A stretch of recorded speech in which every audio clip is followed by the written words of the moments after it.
Hello, and welcome back to Three Legacies Recovery Recording Podcast, where we explore the ongoing journey of recovery and the spiritual growth that comes with it.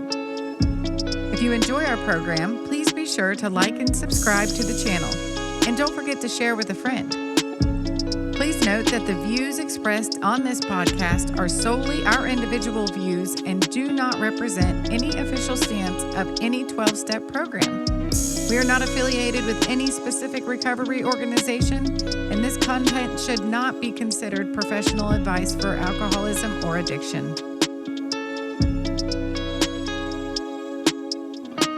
Hey everyone, it's Paul from Three Legacies Recovery Recording Podcast with a quick note before we get started with this episode.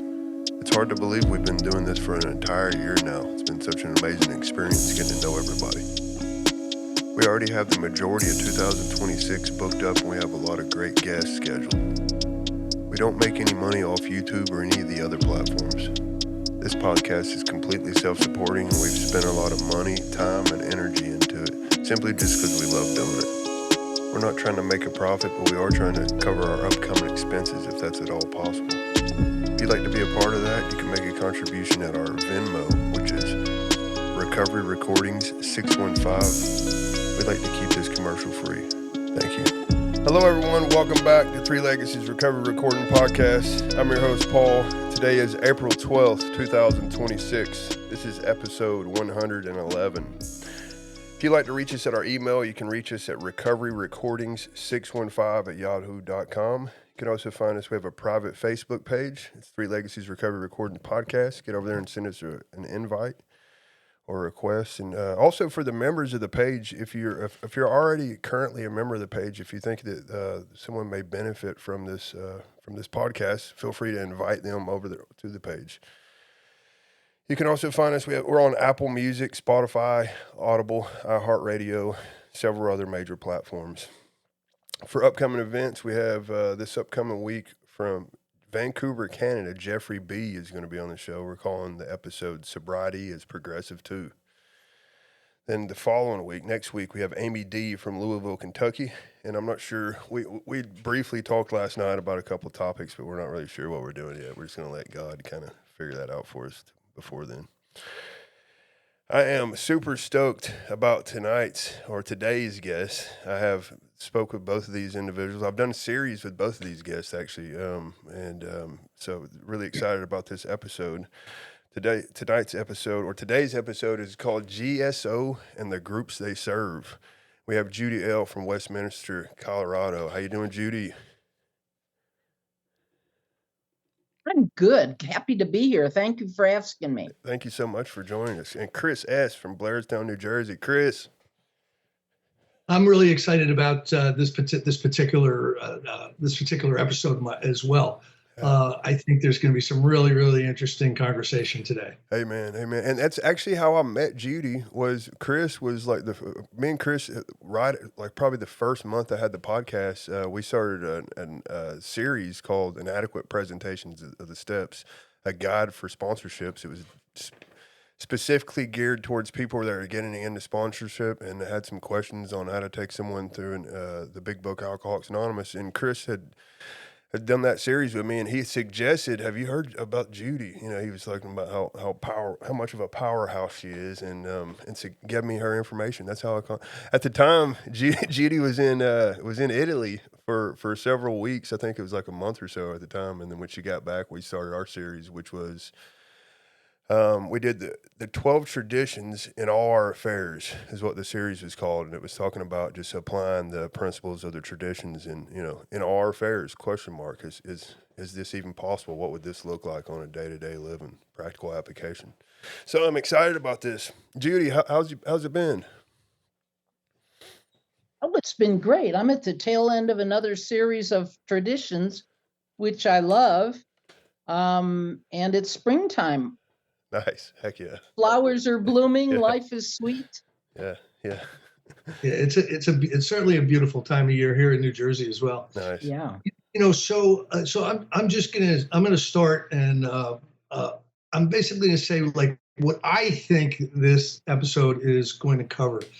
I would say 99 out of 100 people that are members of the fellowship are not really informed on what GSO really does, how it makes decisions, how does it basically serve us? What are some of the challenges? What are some of the things that they're doing that may not even really align with the processes and procedures that Bill Wilson, put together when he architected this thing called General Service. And I thought it would be a very relevant conversation, and certainly Judy is probably the one person that I have the most respect for that comes out of the service structure and has a lot of deep experience, goes to all the assemblies, all of that, and really pays attention to the nuts and bolts of this thing. So I know there are some challenges in GSO. I know that some of the membership, if they were really alert to some of the ways GSO is serving us, they would have questions about that. So really, this particular episode, we're going to really be picking Judy's mind for what are the current challenges in the General Service Office. And I'll basically start this whole thing off with a question. What are the things that the General Service Office is doing now that go counter to the way the organization was built and the literature, the service manual? What are the things that they're doing now that might be going counter to that? And I would ask Judy to get us started, Paul. Sounds good.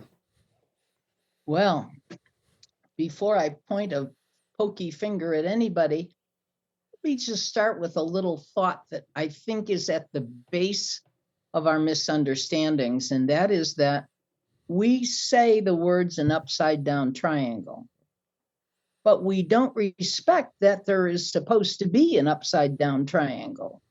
And at the heart of this discomfort is that we don't know what that means.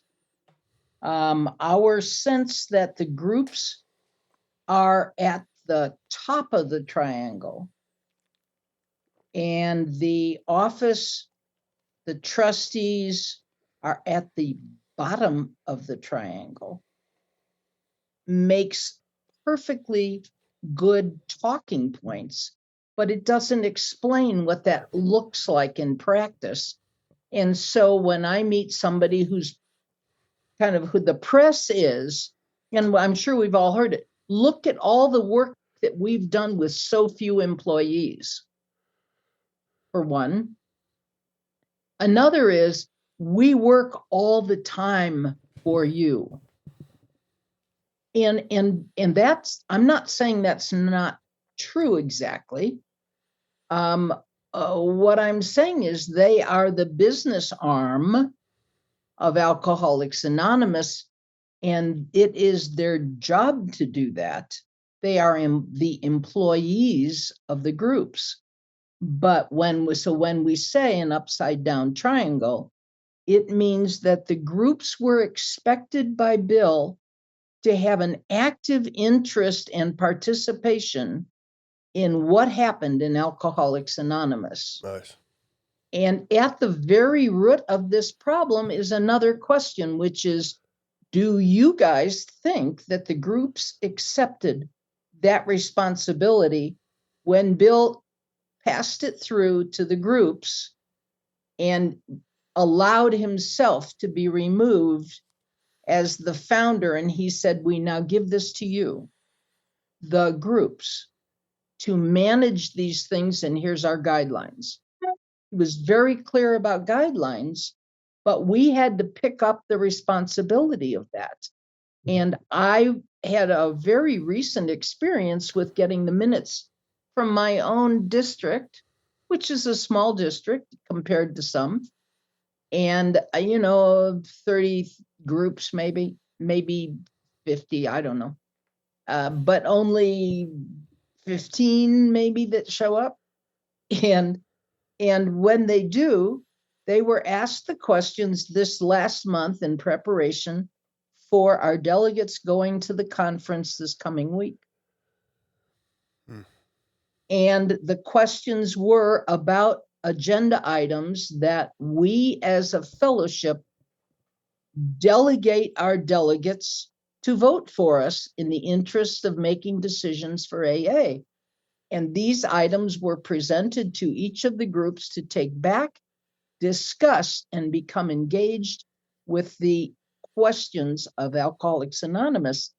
And I don't think one of our groups reported back that they had any interest in doing that. So I think there's something broken in this linkage that makes me say, did we ever accept the responsibility for Alcoholics Anonymous? Wow. Great question. Wow. Do we accept the responsibility for my church, for my government? Do we? But the only thing that I'm really ever going to address here is, do we accept the responsibility for Alcoholics Anonymous? And I would tell you, I don't think we do. So a lot of the problems, a lot of the miscommunications or decisions that are being made by New York, a lot of that is our fault as group members. Yeah, at the basic level, the group is saying, we'll let them decide. Yeah, they'll figure it out. Yeah. Daddy will take care of it. Yeah. All we have to do, and right now we're still flush, all we have to do is send the money. Yeah. Interesting. And which lends itself to say, will AA die of its own success? Because money will never replace our spiritual involvement and engagement in Alcoholics Anonymous. Money will never do it. And it shows up in lots of ways. We have in most places, some more than others, of course, active engagement in correctional facilities, right? We all hear it mentioned now and then. We've got a prison or a jail or a lockup or something, and we need volunteers. We also say in some areas and not others, put some money in this can to buy books for folks that are incarcerated, which was a lovely idea, started out on the West Coast and then moved across the country. Yeah. But as soon as we started putting money in a tin, we stopped going. And our numbers of personal involvement shot down to nothing. There's always a few dedicated volunteers, but people coming in are not aware that you're a month sober. Let's get you over here to our local jail where you can show somebody what a month sober looks like. Absolutely. We're not doing that. Yeah. So that's a demonstration of how that looks. I think what Chris is talking about is absolutely critical, but I think it requires some ownership of you and me and Chris and the million or so just like you and me and Chris. Ownership is both an opportunity and a responsibility. Ownership and investment in my family, my church, my job, it's very personal. Ownership includes responsibility. And it's something that AAs are not particularly good at sitting down to accept. It's really not something that is being spoken about a lot at AA meetings, I think. Yeah. I'm fortunate enough to have come in at a time when we were still talking about the fact that this is a program of giving rather than getting. Yeah. I love this. Real quick, one of the things that I'd gotten, so me and Judy, I came over to her home group on Zoom and shared my story. I don't know, 6 months ago or something. But one of the things I got from, so luckily I have somewhat of a background. Like my last sponsor was such a huge, the conversation you just had with us just now, I used to get on a regular basis, right? Basis, right? And so it was missing, right? And I remember like what really stood out for me when I came to your group was that at the beginning of the meeting, your GSR stood up and did like a little mini report, right? Which was like, holy crap. Like it was moving to me, right? So since then I took that back to my home group and we do the same thing where it's like, if anything, it's like, we're a Three Legacies group, well, let's bring anything we can to our area that may not even realize, what is a GSR? What is a GSR and what's its role? Like, what is the role of a GSR? Why is this such an important, vital role? It's important to us as a group, so we decided to implement that in our group, which was big. And I think that's some of the things we Fabulous. can do, right? Last night, our GSR reported, because we had a group conscience, Yeah.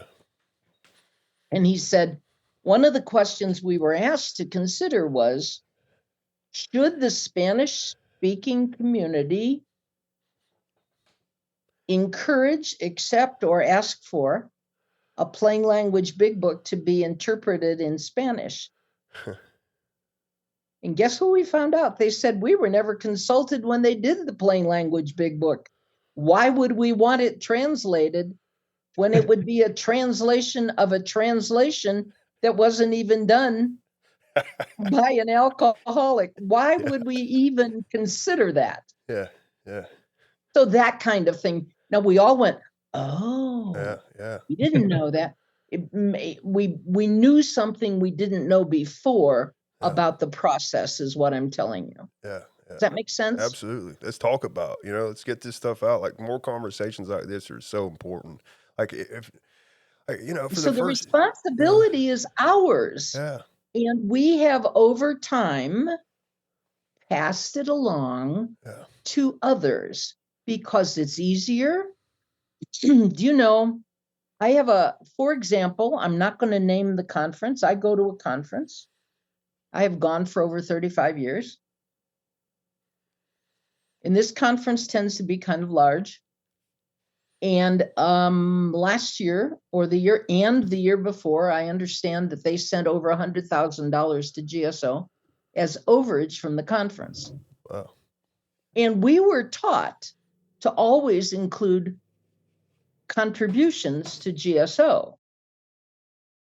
But not a nickel was spent getting people in the city where that conference was held to come to participate. The people in halfway houses, the people that are in mental institutions, the people that are institutionalized in sober living houses. We dicker around about money and who should pay for what. But the fact is, we sent on to GSO by choice, or the board of that conference did, money without thinking about what's the purpose of the conference. And if the conference's purpose is to bring AA to a community, it moves from city to city, is to go from this community to that community, to bring Alcoholics Anonymous, and its only focus becomes those who can afford the hotel room for a week. Yeah. Who are we kidding? We're going there to hit the hot tub and to preach to ourselves, but we're not going there to bring the message of Alcoholics Anonymous by using the resources we've got. We've stopped engaging the people who need us and become self-congratulatory in our luxury of being able to go to a hotel and participate and pat each other on the back and hear good messages, but we're not sharing it with the people that need it. I've got my message. Yeah. I've had my message for over 40 years. Yeah. But what am I doing with it? So I'm expecting, by giving the money to GSO, to do things, but GSO doesn't do that kind of thing. That's not their job. Yeah. It's my job. And collectively, it's our job. I don't know if I'm way off the beam, but I think the responsibility is ours, and that we have allowed GSO to assume responsibility for things that members in groups, districts, and areas should be discussing within keeping what we do to align it with our principles. We can do that a whole lot better if we're not focused on Remodeling and repainting an office for a couple of $1 million every few years. Yeah, that's happening, right? Yeah. In New York. It just finished. Our employees in New York that you cannot reach have been working from home for the last, I think, 4 months. You haven't been able to reach anybody. They've canceled all kinds of things. They no longer send member services stuff that costs money because they've spent money in other ways. But I'm saying that's, instead of just being critical of them, I think it's really important to say that's our opportunity to do things to carry the message locally, because we are more flexible, more, what's the word I want? More, excuse my coughing. We are more, help me out with my words here, more able to react to local circumstances. GSO does not do that. We're more mobile. Really, I mean, it's really up to us. I mean, it's our responsibility, right? I mean, at the end of the day, it's where we do the footwork. Who knows what needs to be done in Tennessee, but somebody in the area that includes Tennessee. Who knows what work needs to be done and how best to approach it, except that we have gotten to where we expect somebody else to be doing that for us. And in doing that, they've made decisions that I don't think are in Tennessee's or anybody else's best interest. Now my thought is, if there was information coming from each state about what their needs were, would that really change how their finances are being used? Do you have confidence that if there were requests from around the country that don't have to do with remodeling the New York office or hiring more employees, do you think, is there confidence that Alcoholics Anonymous would listen, or is there a basic disconnect that that exists right now? I think there's a basic disconnect. Yeah. In fact, if you look at what they see as their job, I would challenge anybody in mid-service, a little bit of information and not too much, to say, what is it you think GSO does or is supposed to do? Yeah. What is it they are actually supposed to do? And what am I supposed to do? What is my local group supposed to do? And I want to tell you, I think that we have forgotten, and they have forgotten as well. And we got those jobs mixed up. Who is best equipped to deal with international issues? GSO, no question. My group cannot handle that. They are supposed to handle things my group can't do. Oh, nice. They are our printer, but they're not our soul. They're our printer. Interesting. Wow. Yeah, I love this. This is right up my alley. So a couple of times over the last 10 years, 20 years, we've asked for an inventory, but we get new ideas, and very seldom is anything done with those ideas. It's only this year that they've asked for actual action to be taken. But, our delegates are so, many of them are come to delegate position by virtue of personality, not by virtue of substance. So it's my understanding that there's a budget or a prudent reserve of, something close to $20 million or something. I could be off a little bit there, but that seems like an enormous amount of money to be for an organization that's going to be handling our publications, which could, that could be done with a lot less than $20 million. And what are the other things that they do? Has it become an organization that is more self-fulfilling, more, in other words, they're coming up with ideas to put together for different budgets without a lot of communication from the fellowship?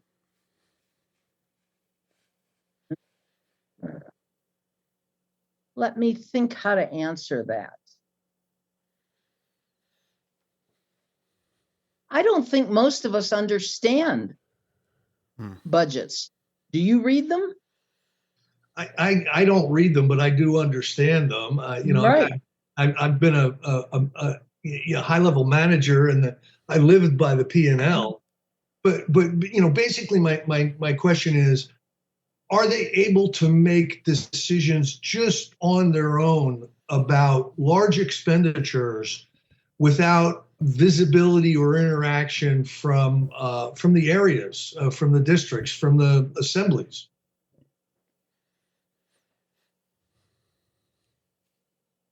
Well,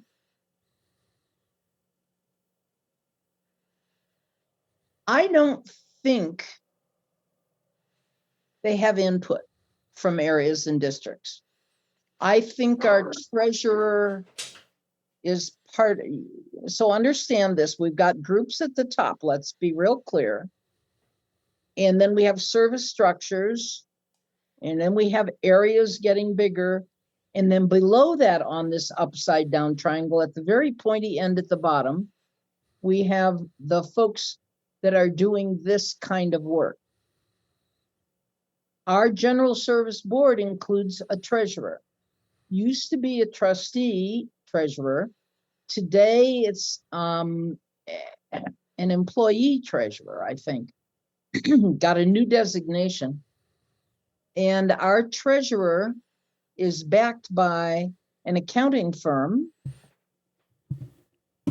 who does an audit for the fellowship. And back some years ago, when I read the small print, it said not useful for reporting to the IRS, just for us. And I don't know what the difference is, but when we look at the quarterly report that comes out, which includes some finances, when the quarterly report comes out, it shows what we owe, like any good accounting, and what we have. We owe so much more than what we have that any business should get pretty worried. And it is easy to say it is blamed on the fact that the groups are not contributing enough money, and all the loyalty of Alcoholics Anonymous across the country go, okay, I'll send more money. But that might not be. That's like handing $20 for the addict begging on the street sometimes. It's not input as our founder intended it to be. Most of us don't understand the finance when it gets to be millions, right? I mean, you don't and I don't. But we can look at the report and say, this doesn't seem to make good sense. There are questions you and I might have that are very difficult to get answers to. Things like, how much money exactly did we spend on outside consultants to make that website that doesn't work? How much money do we spend on outside accountants at $500 or $1,000 an hour? How much do we actually spend on that? I mean, I've heard of meetings where people go in with their lawyers there to have meetings with alcoholics within the fellowship because they feel threatened. Our treasurer, past treasurer, felt as though he should never be questioned. But our triangle and our service manual says we are supposed to question. So what happens when that sense of, ooh, I dare not question, and then I'm not a loyal AA member? Yeah, so I don't believe that's true. I don't believe that's true. Right. That's asking is the sign of a loyal AA member. Absolutely. That's what I agree with. I think that was part of Bill's philosophy. Right. Criticism can be a very, very valuable tool for us. And when he talked about the conference, the very first one, he writes about it and he says, we opened every book and every nook and cranny from cellar to attic. And today, if you were to go there, there's a whole lot of archives you can't even look at. You're not allowed to look at. So in some of in some of our early literature, it basically says, please write us. We'd be glad to hear from you. We're here for your questions. Judy, is that still a process that is actionable? Can you get answers to very serious questions when you're trying to with New York? You and me? Yeah. Is it positional? Would I have a better chance if I were a delegate? Yes. If I'm not a delegate, I will probably be told, go talk to your delegate. You don't have a voice here. Oh, we love and respect you, but please go talk to somebody else. I have called with questions multiple times. It is worse during the last couple of years when our employees are all working from home. They aren't available. They don't have the files. I have tried for a month and a half to get an answer from somebody on a question and not been able to get it. But I'm a nobody. And you're a past delegate, right? I'm a past delegate, but I don't advertise that. I just call as a member. Right. I'm a member.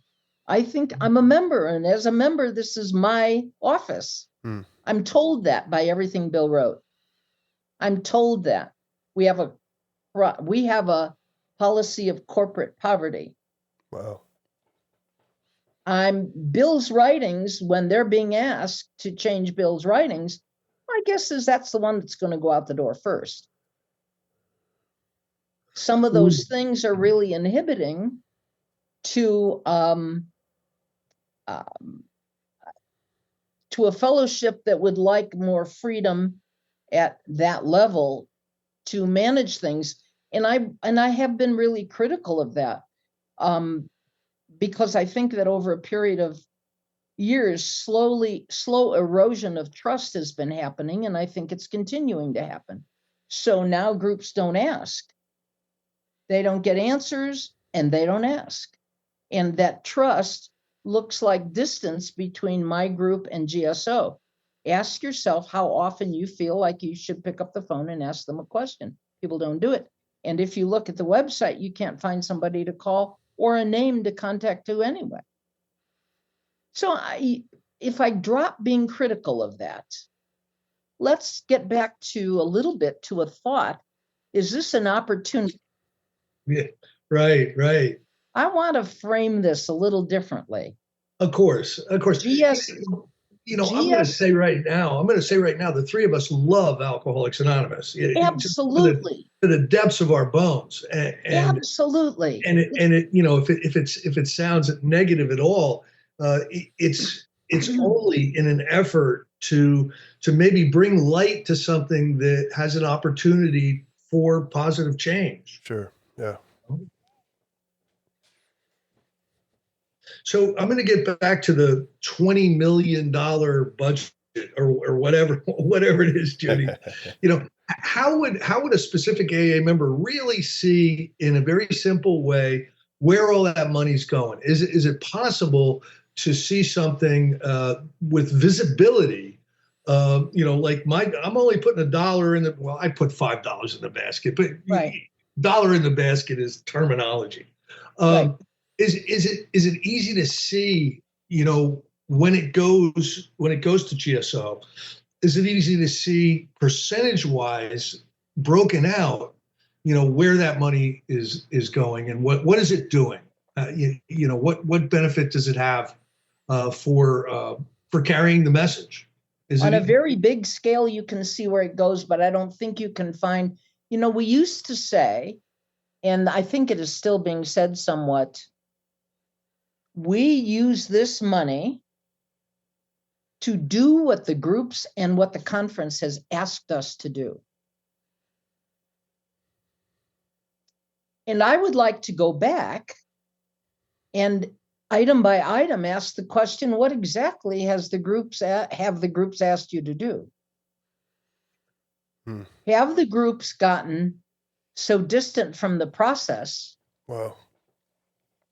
that they don't know what's being asked in their name? So if a region, like say the giant Pacific region, which includes multiple states and It's just huge. They decide on we should have a pamphlet for blonde left-handed Lithuanians. They will present that, and they can pass that through a conference if they chose by kind of voting together that we should have that pamphlet. Regardless of voices that say, what about our pamphlet that says, so you think you're different? You're not different. We have a third step that says everybody who's alcoholic is included. No, we want to make pamphlets for everybody to prove that they're different, but they shouldn't feel different. Wow. I think we could get rid of half of our literature and never notice. And So never do I. notice. Now, personally, I hate even to say this, but personally, I'm not a big fan of any literature of the past 50 years. I have about 5 things I like. One of them is the AA group. One is about traditions. There's a few that I'm fond of, but they are changed and then we throw them out because we forget what we are as a printing company. We want to print. It's like a construction company wants to build. Wow. Yeah. It's in our nature at the GSO level to understand we have 3 corporations. One is the Grapevine, one is AAWS, and one is GSO. And GSO owns the other 2. They are called affiliates, although in corporate terms, what they really are is subsidiaries. GSO and AAWS hold all the money. And the way we get to a budget is we pretty much throw an educated dart against a wall. Wow. We don't know how many books are going to be sold next month. We plan on 1 million books to be sold next year. But we don't control the buying public. But we really would like lots of books to send to people because that's our product. And I would tell you that I think we've gotten the product mixed up with the message. The books are not the message, or we'd have 1 million new members every year. Yeah. Existing sober people are the message. And what we're doing budgetarily, if that's a word, is to cut back on services to the members, which is fine. But the members need to pick up that monetary responsibility and stop then sending it all back thinking GSO is going to do it. So much of this is definitely, our problem. It would be remiss of me not to mention the controversy that surrounded the plain language big book. Now, there's been people who've said it was a big bait and switch. I ended up talking to a delegate who voted against it, but he said the reason he voted against it was because it had addicted to alcohol in it. That was his big problem. Like I had like 50 problems with it. That was his big problem, and he voted against it. But I think the fellowship really, many people in the fellowship felt blindsided by this decision. You know more the inner workings of it. How did it move forward the way it did? I was told the delegates felt forced into approving it. In fact, the words I heard were, we were not going to get out of that room until we had voted for it. And they harangued us all day long. They being staff and trustees. That doesn't sound like an upside down triangle to me, Judy. Well, I'm sorry. Here's the problem. Bill built the problem in a little bit, didn't he? Thinking we could reorganize at will. Okay, that makes good. That's a nice sentence. Paul, what do you think it would mean to reorganize when things are amok? Well, it's this conversation actually.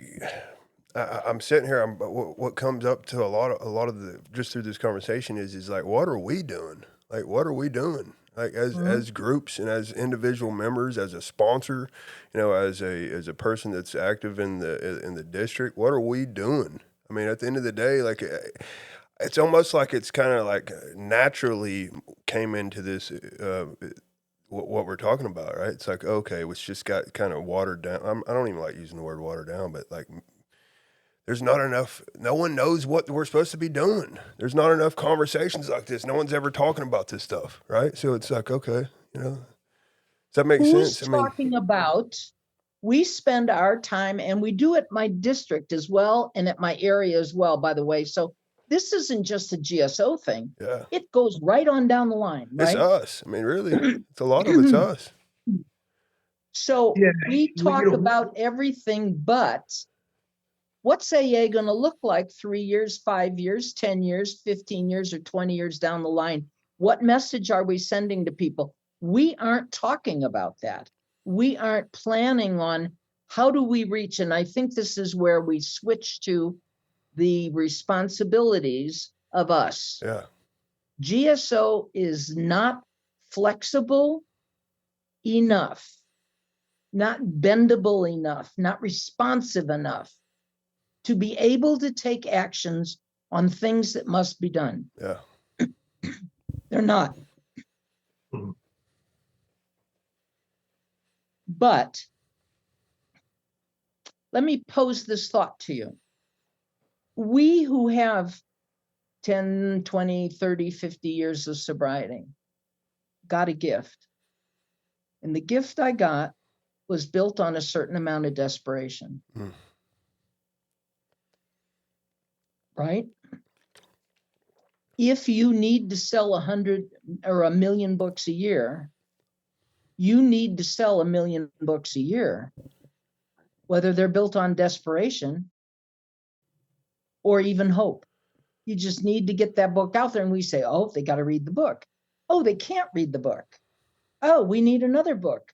And how about maybe another thing to explain what the book says? Because maybe they don't have a sponsor. So in one swoop, they took away sponsorship and the spiritual intention of the big book and turning it into something quite different. It doesn't take, I'm a writer. I can change words, and they change them all the time in the service manual, by the way. Get an old service manual and see what it says. We can change things, but we don't know that they're happening. The place where the action needs to be more accepted is right where you and I and Chris live. Yeah. What are we doing? Yeah. What actions are we taking on a regular basis? Are we going and bringing the message? What is the message, right? What is the message? Yeah. What is the message? I don't send big books to anybody. I don't think I will bring me if I'm going to bring anything. Yeah. I'm going to send them to hear people who have a solid message. Yeah. But I don't throw big books at people because they can't read them anyway. Yeah. At this point. I mean, I know that at one point, 90 years ago, actually the book came out this week, 70 years ago?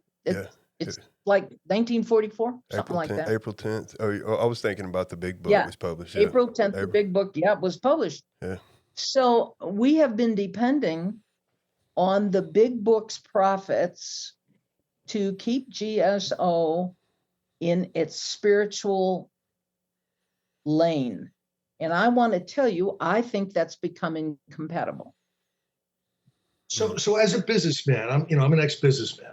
If I'm looking at the P&L and I'm looking at we're spending more money than we're getting, my first thought is, how do I make organizational changes to lower my expenses? I wouldn't automatically think I'm going to just charge a whole lot more for what we're doing, because a lot of times that's not compatible with the marketplace. So that's an issue I had. I want to talk real quickly, Judy. I think I've told you this story. I don't think I've ever told it to Paul. So this is about 15 years ago, and a board member, an AA board member, said, Chris, you would make such a good board member. There's an opening on the board, and I want to put your name in, and I think it'd be wonderful for you. And I'm like, okay. I mean, I live near New York City, so it wouldn't, I could drive in an hour to do the board, So I go, okay, fine. So I got real involved in this, and I did the application the way she wanted me to do it, and I got about 70 letters of recommendation from like really high level people.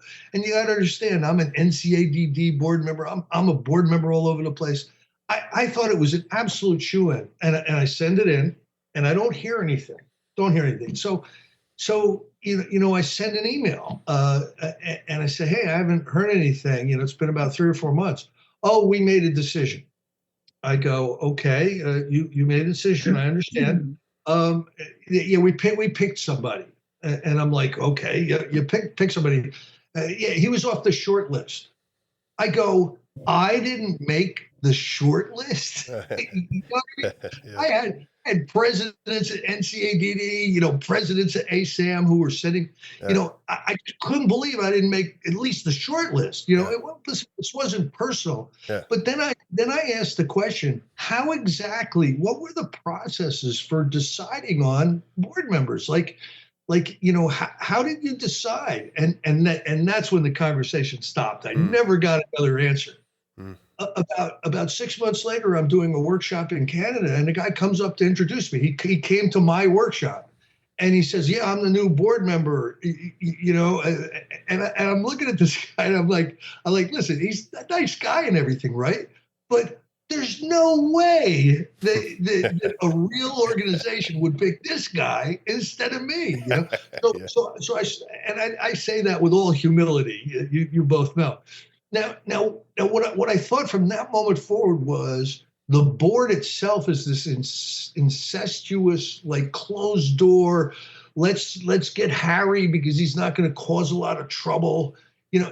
Does that sound plausible to you, Judy? Well, I think that's what I was referring to before when I said, I think Bill set it up in such a way that it is inclined to be very incestuous. He has board members selecting their own replacements. And board members select their own replacements. Well, let's look at that. Who do they know? They didn't know Chris. They might have known somebody who showed up at every dinner, in every service engagement, who was a friend of some other, or who already had experience as an appointed committee member.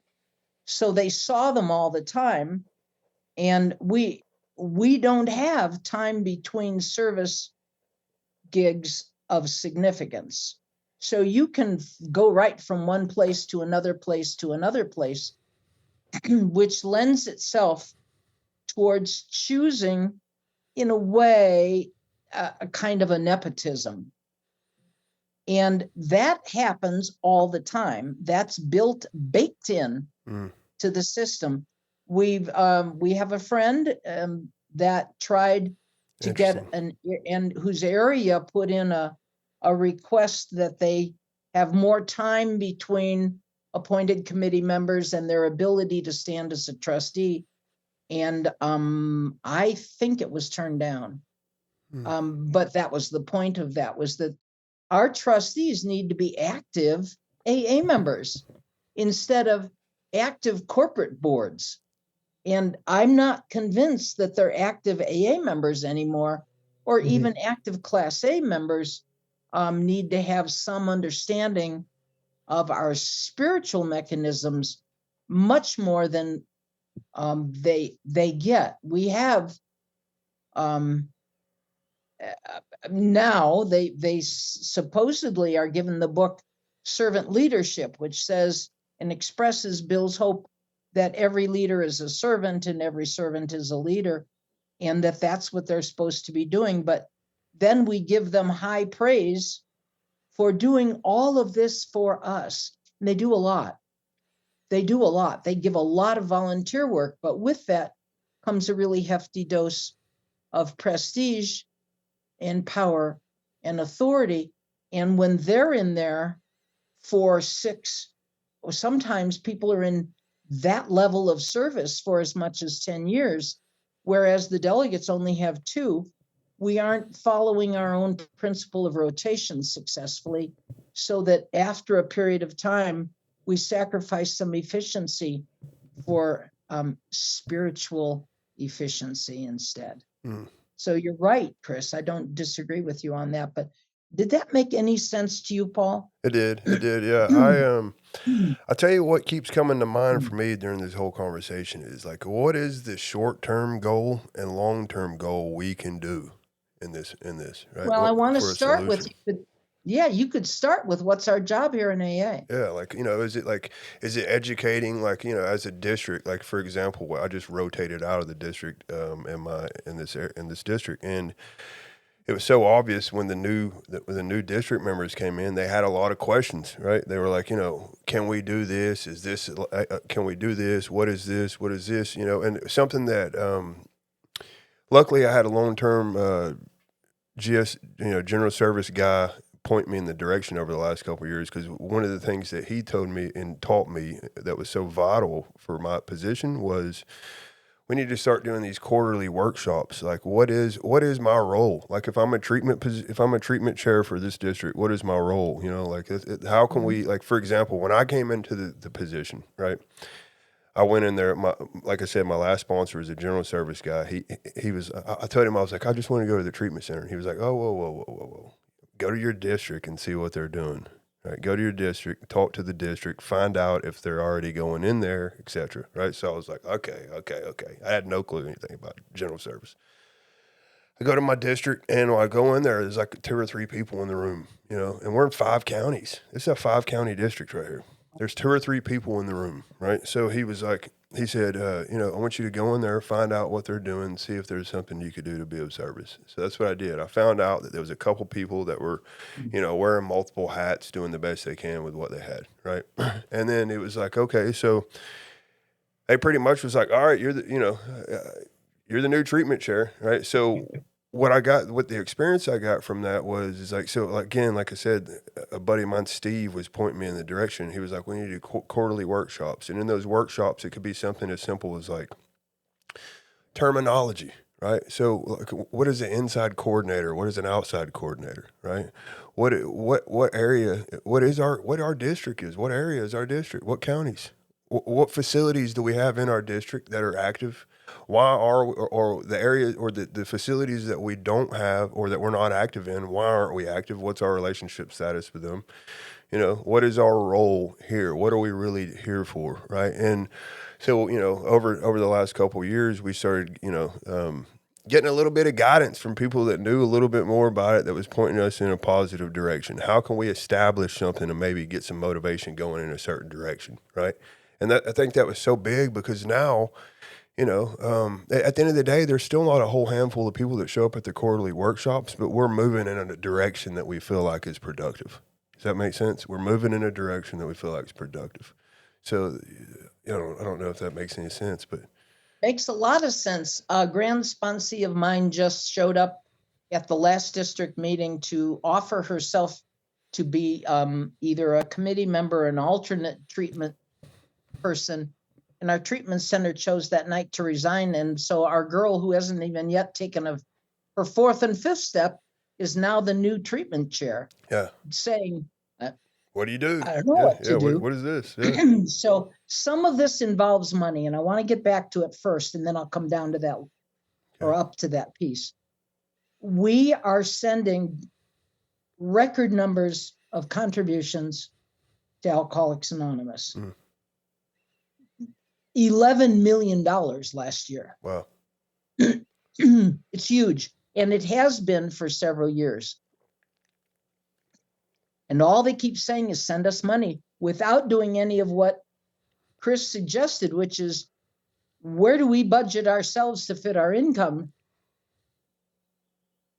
When do we discipline ourselves to what we have reasonably able to expect and to the job that we're supposed to be doing?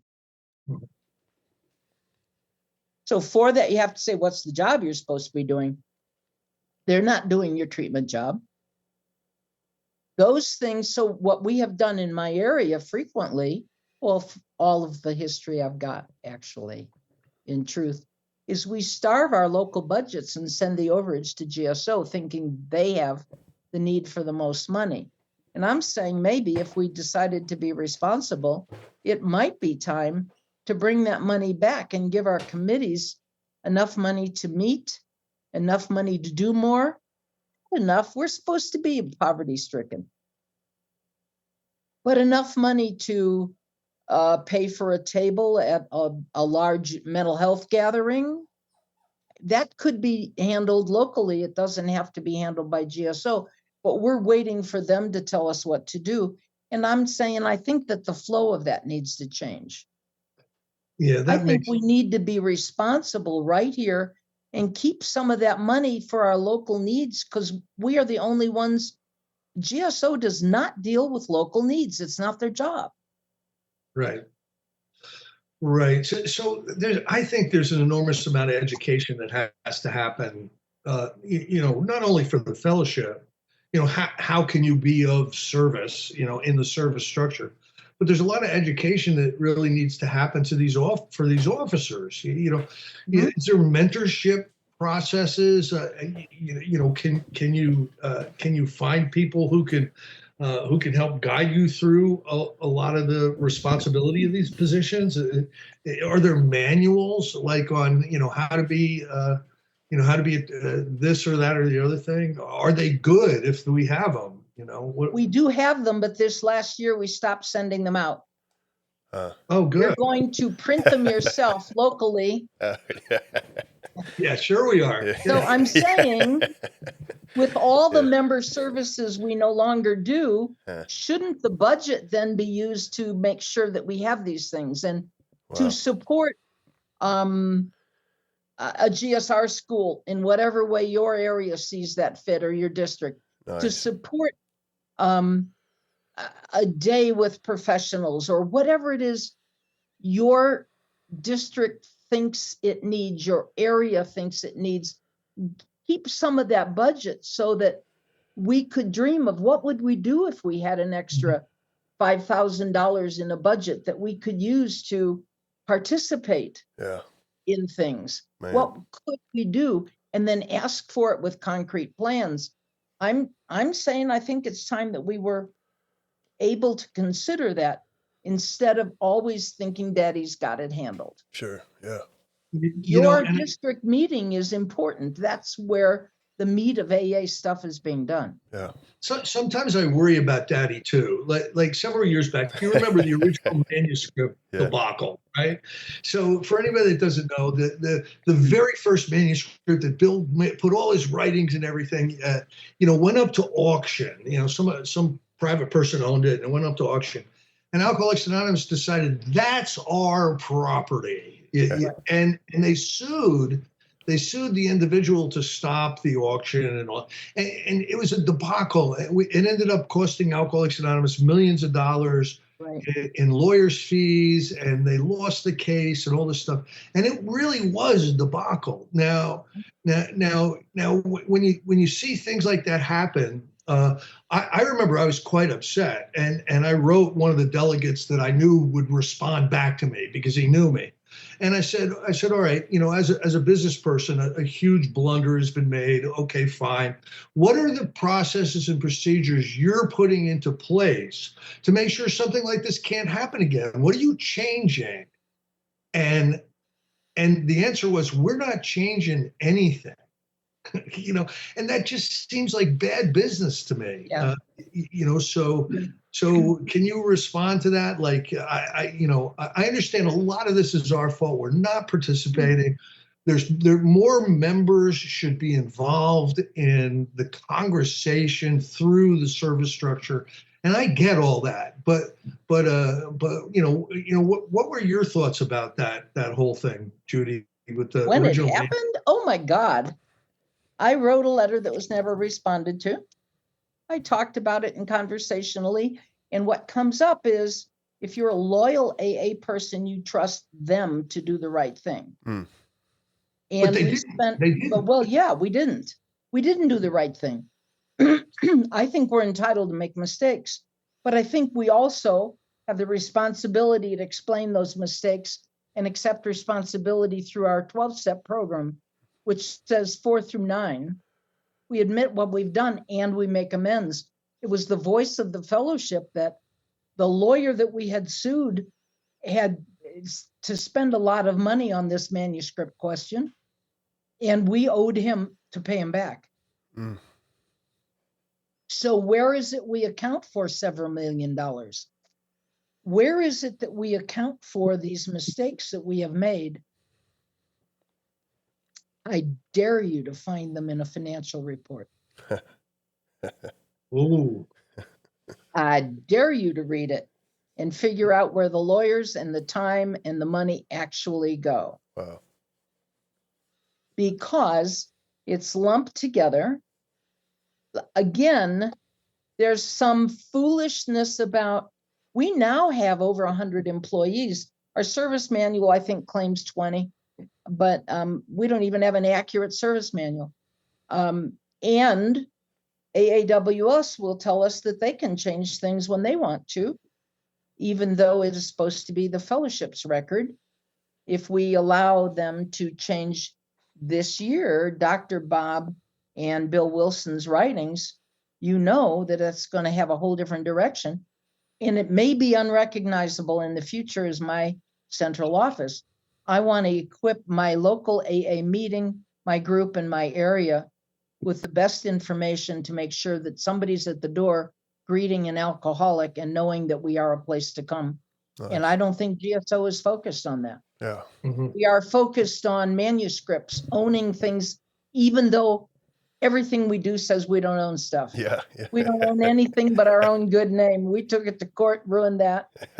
Then, then we allowed a very good trustee to be bludgeoned into quitting by another board member, bullied her.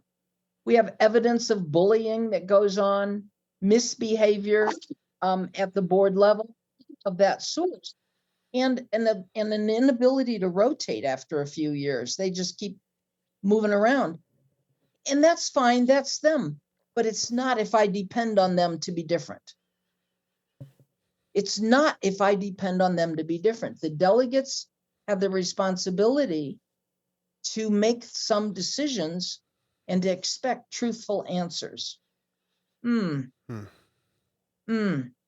But they don't make answers for my area, and I don't think that we are doing a very good job of that, frankly, lately. I think we've just come to a place where every time they do some bonehead thing like the manuscript or the Linda thing, or the what was the next thing? Oh, the plain language big book thing, which was not addressed or asked for by the fellowship at large.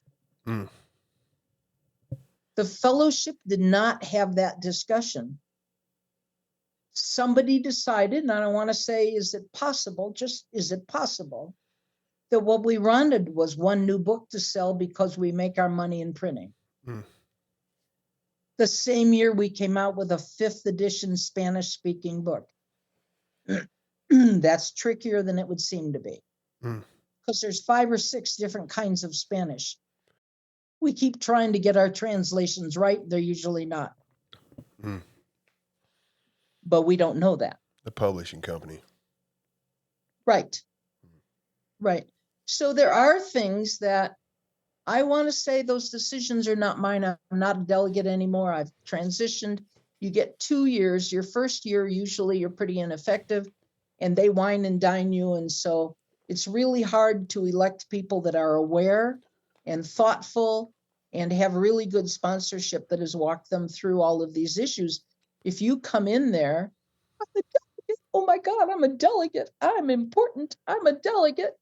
And so grateful. Thank you, God, I'm somebody. If you come in with that, by the time you get your bearings, you're headed home from the conference. Yeah.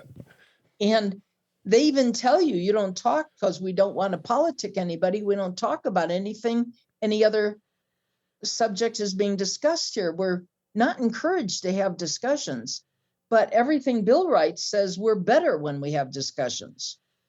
So over and over and over again, I keep saying, Bill had this solid view, and every conference takes us a little further from Bill's view and chips a little bit at what was intended.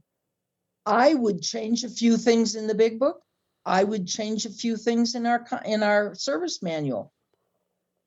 But would I trust me to change the big book? Mm-mm. Would I trust me with the authority to change the service manual? Absolutely not. I wouldn't trust you or Chris either. But together, we could have an ad hoc committee that could do a lot of things. Yeah. That could talk. We have crack people at high level performance and function, loyalty and passion for AA. We have those sober people. We don't rely on them for any of the committees. We prefer to pay money to have somebody else tell us who doesn't understand AA. Doesn't even understand. Yeah. Wow. Right. There's more control over a consulting company than there would be over a committee of Alcoholics Anonymous. Well, that's true. You're paying the consultant company. You have leverage.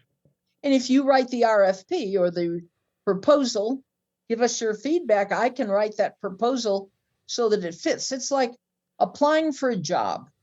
If I'm the employer and I want Susie to accept this job, but I am required by law to have a whole lot of people apply, I can write my proposal to suit Susie. And we can do that with any job in Alcoholics Anonymous, just like we do it in the corporate world. Yeah. So I could say I want corporate experience with budget and finances. I could follow that up. You really like me, and my experience was at managing an Ace Hardware. I bumped shoulders with corporate stuff, but maybe that's not a multi-million-dollar deal that I need to have experience with. It's a really good job. We pay well. But my question would be, should we not be focusing on other things? And should we be focusing on, we went a couple of years, Paul, without giving our rights to print the big book to several countries because we weren't working at the office and it was too hard to get to it from home, I think. But for whatever reason, probably one I don't know, they couldn't print big books because we couldn't give them the permission. We were too busy. Wow. What's our goal as Alcoholics Anonymous?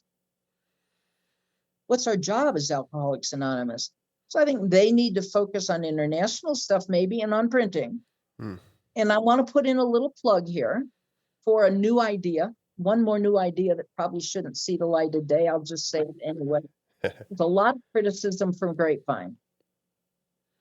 Grapevine has no way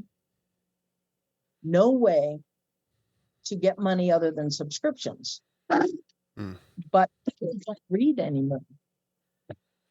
And what the Grapevine does is print a magazine for people who don't read it.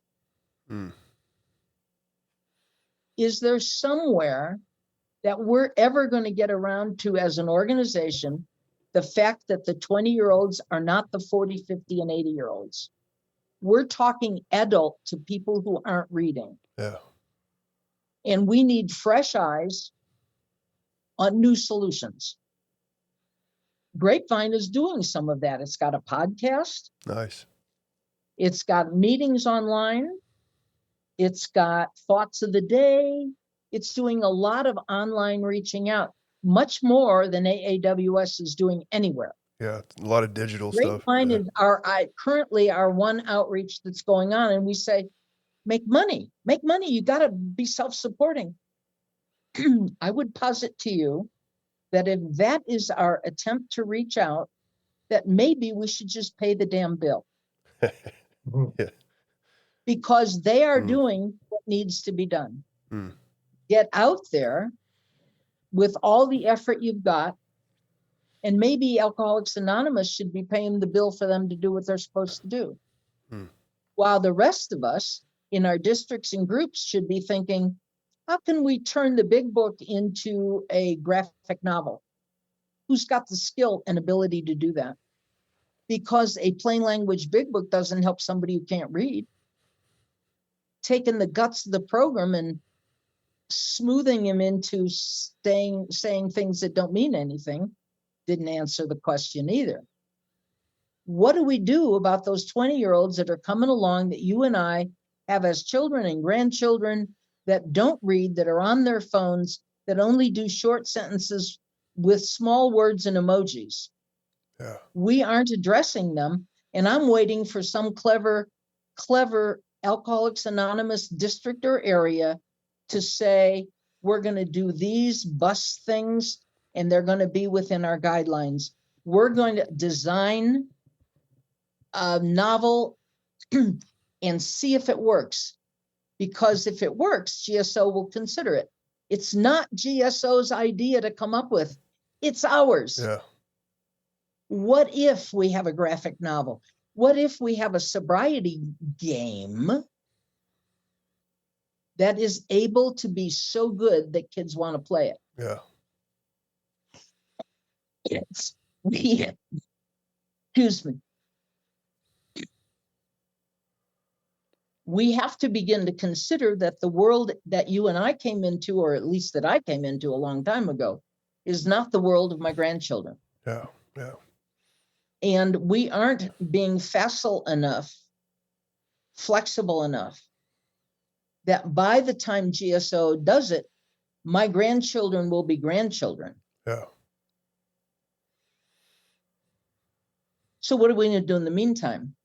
So there's only one way, and that's one-to-one, because you got to use the book if you're going to get sober and meaningful depth ways. You've got to use some steps and a sponsor, but we can't sell it to the kids.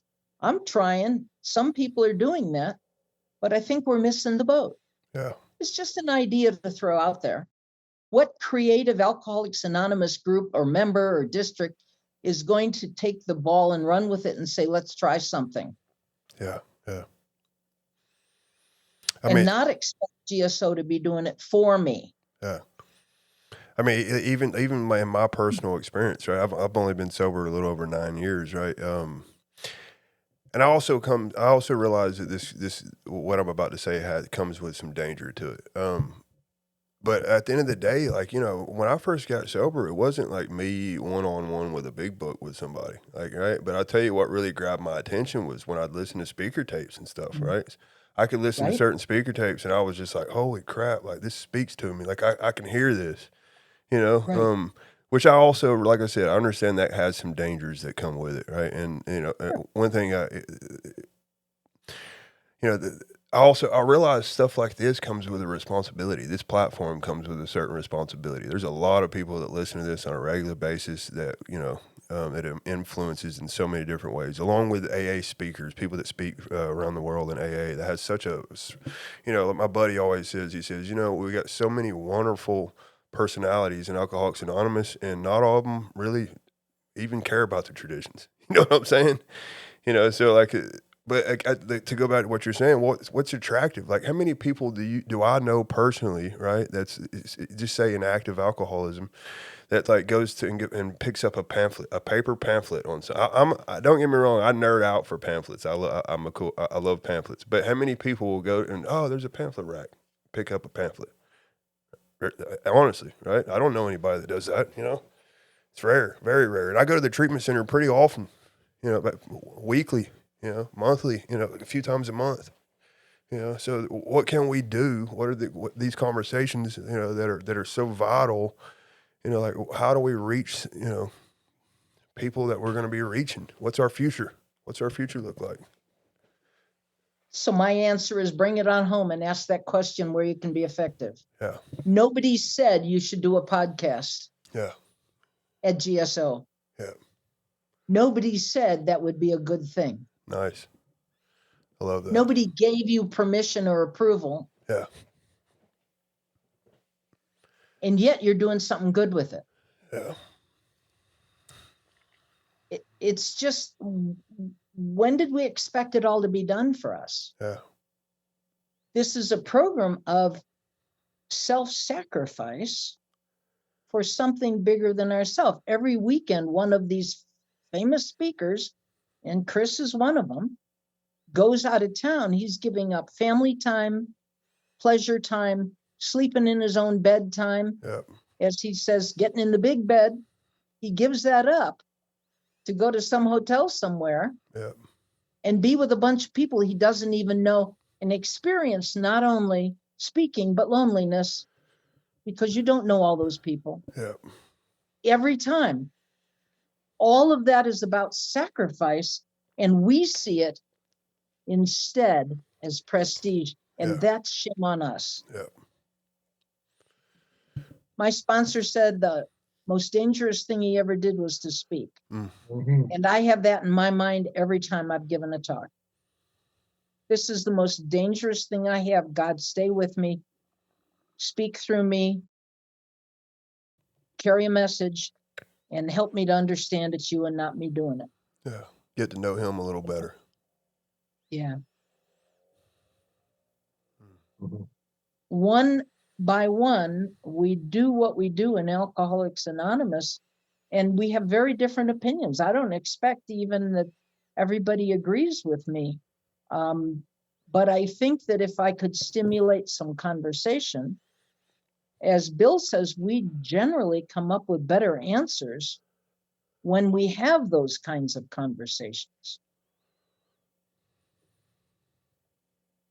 We begin to understand and we begin to communicate with each other, which was originally part of the purpose of the grapevine, was to carry those discussions out into the fellowship.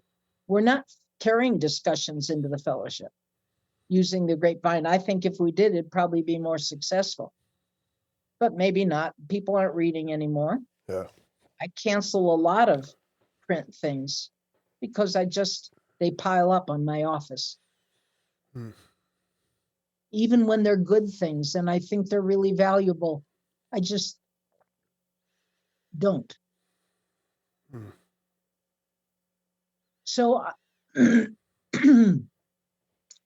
think what we do here is good, but if we can stimulate conversation, not necessarily agreement, Nice. but conversation, Nice. we will be better for that. Mm-hmm. So, I see this as a call to action for Alcoholics Anonymous members to be paying attention and finding ways to be of service. The Unity Recovery Service, it's part of our triangle. Find ways to see if you can benefit this thing in a positive way, because if we die, we will die internally. The cause of our destruction will be will be self-inflicted. Yeah. So I'm really, really glad for these conversations. And Judy, you're the depth and weight of your experience with all this stuff is it's a treasure. Oh yeah. And Well, certainly, it's not you. necessarily aligned with ruining GSO as much as an expectation that maybe this is a time in our history where we can really see the opportunities before us to not just try to throw books at people and not just try to be some kind of a mini Red Cross, but to be this spiritual gift that Bill birthed into the world. Wow. And that you and I are the beneficiaries of. How can we be that? Means that I trust Alcoholic Voices to come up with something. But one of the things you mentioned that I will also say is that, there's 93 delegates that meet together and they don't have enough time to hash out some of these discussions. And they jump into a decision because there's so many trivial things that we have on the plate, but we never get to the meat of Alcoholics Anonymous. We can spend a weekend locally talking about procedures and never get to what are we doing here? It's like we're stumbling over our own feet. Yeah. Footwork. Yeah. So I love that. And I think we each in our own way have a part to play. Yeah. Each person out there is precious and necessary. Yeah. What is our message? You know, like what is the message? Like freedom from alcohol, right? You know, it's just such a miracle. Through unselfish service to others. Yeah. Mm. Yeah, that's man. And I think it gets hijacked by social issues, by mental health issues, by needs for diagnosis, and by money. Mm. Yeah. I think given AA and addictions, more money would be the death of us. Mm. What are we doing Bill locally? was selling his chapters for $1 each when he was writing them, which I always think is pretty funny. Yeah. Nice. Yeah. Yeah. When we first got into our district a few years ago, when we first started getting active in it, we had just a bunch of money in the district. We had no clue what we were doing with it. You know, we thought we were supposed to stockpile it. You know, we didn't realize we have a responsibility. Like this money comes with its responsibility. You know, like what are we doing with it? Like what are we doing locally? What are we doing? You know, what is our role here? What are we really supposed to be doing with it? These are conversations that are so important that no one. It's funny because I used to think it was just my area, and then the longer it comes, I'm gonna realize like, oh, this is all over the place. This is all over the place. When we had a couple of our big issues over the last few years, and there have been kind of every 2 years a big issue, $1 million worth of issue. Yeah. And every time we've had one of these issues, because I do keep some contact with others around the country, as Chris does, what I found is that some delegates said, we will never discuss this. Some delegates went on hosting hour-long Zoom meetings with anybody. And some people would do a little bit of this and a whole lot of that. There is no consistency in how we do things. So a lot depends on where you're from and who your delegate is, which gets back to the very question of who do we elect? Somebody who served on a committee, who was around, who was willing to serve. Maybe not for prestige.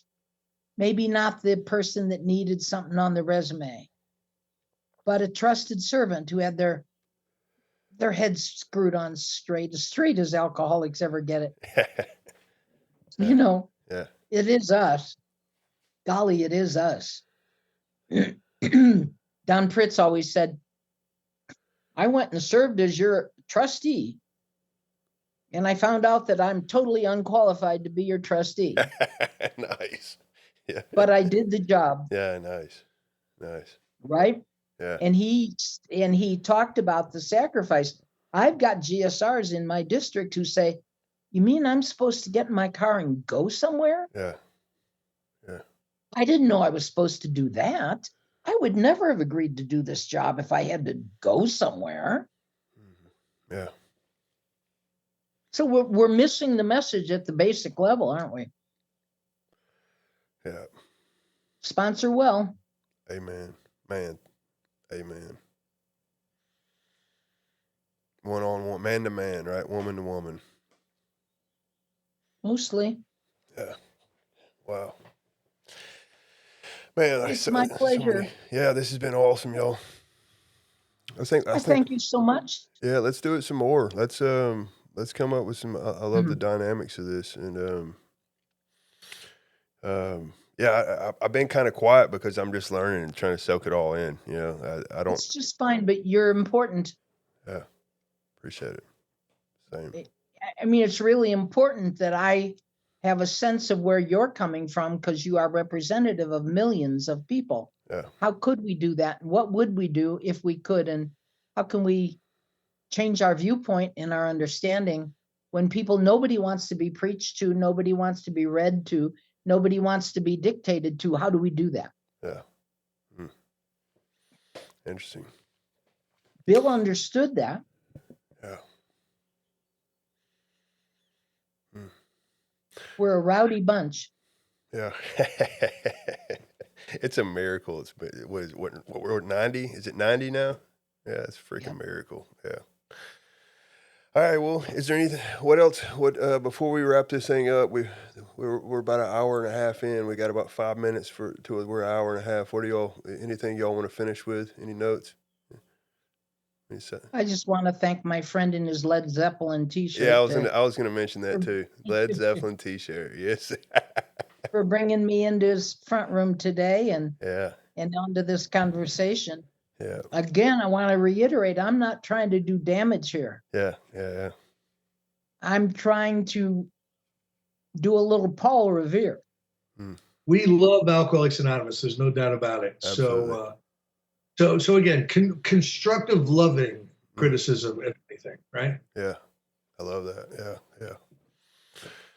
Yeah, I love that. I think we've done a pretty decent job at accomplishing that. Personally, I appreciate. Well, if you get any big questions from your audience that spark something that should be addressed, I'd be interested in knowing what those were. Yeah, absolutely. If for the listeners, if you disagree, agree, whatever it is, please feel free to comment on the YouTube channel or send us an email. Again, my email address is recoveryrecordings615@yahoo.com, and we'd love to hear from anybody, see whatever anyone's experience is.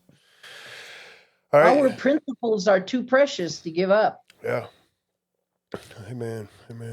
Well, thank you all so much. Thank you. And we will stay in touch. Yeah, we will stay in touch. We'll plan another date and get together on some more content. Thank you so much. Thanks, Chris. As always. Everyone, have a good evening. Good night. Good night, Paul. Hello, and welcome back to Three Legacies Recovery Recording Podcast, where we explore the ongoing journey of recovery and the spiritual growth that comes with it. If you enjoy our program, please be sure to like and subscribe to the channel, and don't forget to share with a friend. Please note that the views expressed on this podcast are solely our individual views and do not represent any official stance of any 12-step program. We are not affiliated with any specific recovery organization, and this content should not be considered professional advice for alcoholism or addiction.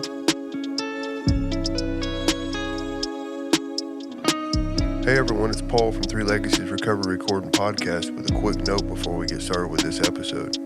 It's hard to believe we've been doing this for an entire year now. It's been such an amazing experience getting to know everybody. We already have the majority of 2026 booked up, and we have a lot of great guests scheduled. We don't make any money off YouTube or any of the other platforms. This podcast is completely self-supporting, and we've spent a lot of money, time, and energy into it simply just because we love doing it. We're not trying to make a profit, but we are trying to cover our upcoming expenses if that's at all possible. If you'd like to be a part of that, you can make a contribution at our Venmo, which is Recovery Recordings 615. We'd like to keep this commercial free. Thank you.